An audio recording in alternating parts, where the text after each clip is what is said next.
I'm very shy to present Titus Goebel. Is it right to say? He is a libertarian. He is a guy against violence. You don't want to be called professor. Can I call you doctor? Yeah, well, I have a PhD. That's yes, why you're a you doctor. can call me doctor in law. Yes. Yeah. In Brazil, every lawyer is called a doctor because imperial law that's still in place. Yeah. You understand what I mean? Yeah. Medical, even in Germany, they call the doctors, the medical as doctors as well, don't they? The medical, not the jurist, yes, indeed. In Brazil, the jurists and the doctors, they have the right to be treated as doctors because of the imperial decree that was never repealed. Never repealed. Okay. Yes, sir. Can you present yourself and your ideas of free private cities? Yes, with pleasure. So my name is Titus Goebel. I'm a lawyer by education and was involved in German politics for 3 or 4 decades, and found out that it's very difficult to promote the ideas of freedom, free markets and self-responsibility, because there's not enough demand. Most people prefer the parties who offer free benefits, free lunch.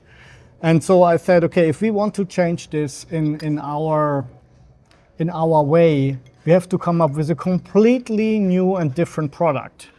Which age you become a libertarian? Like teenager? No, young adult? No. Later only, because as a teenager, there was not even the word libertarianism was existing. It wasn't in the whole imaginary. Yeah. You couldn't even think something like this was possible. I think it was only. Which age have you ever heard about Hans Hermann Hoppe? Yeah, of course. Like 20, 30? I know him personally. But like 20 years, no? 20 years ago, yeah, maybe. And you had 40 something. Yeah.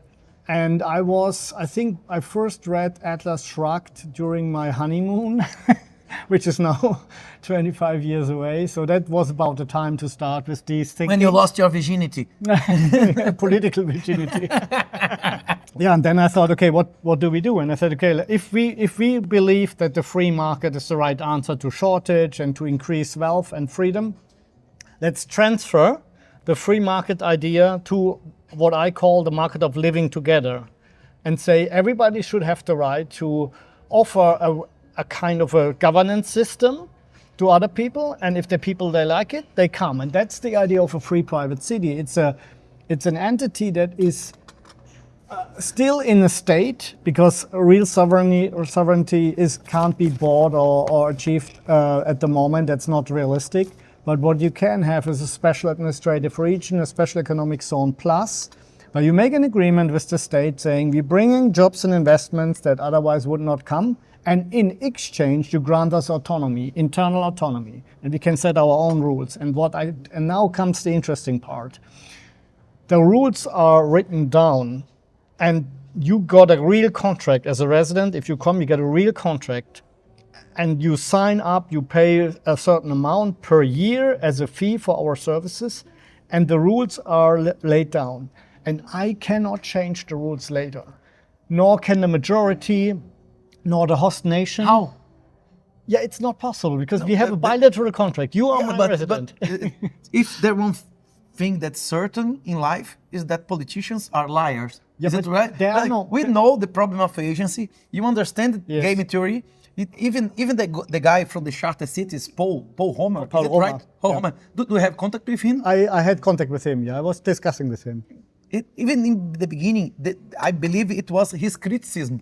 He said, like, states would steal you the first time you got $1 billion infrastructure. Is it a lie or reality?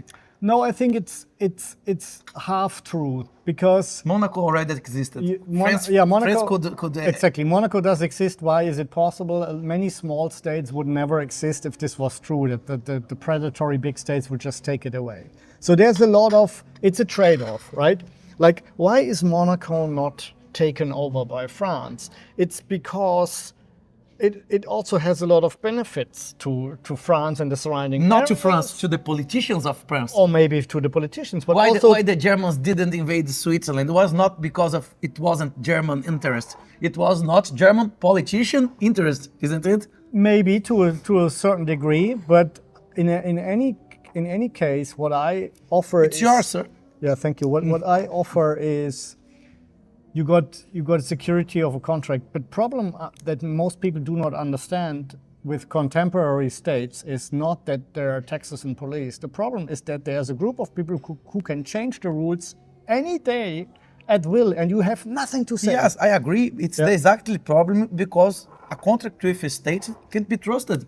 They won't put any collateral if you don't have guns.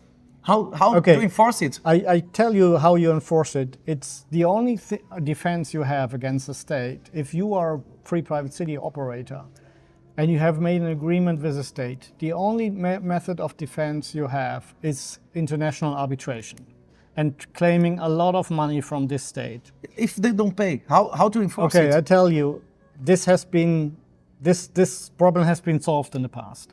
So you have, why was this international arbitration introduced in the first place? Because if you are, say, a Brazilian company investing in a country like Venezuela, you do not trust. And you do not trust their courts. And you would say, they don't stick to their contracts, they expropriate me, what do I do now? Usually there's a escrow. If you are doing a commercial business, both parts put money in a escrow, in a deposit, and then have something to lose. States won't do that.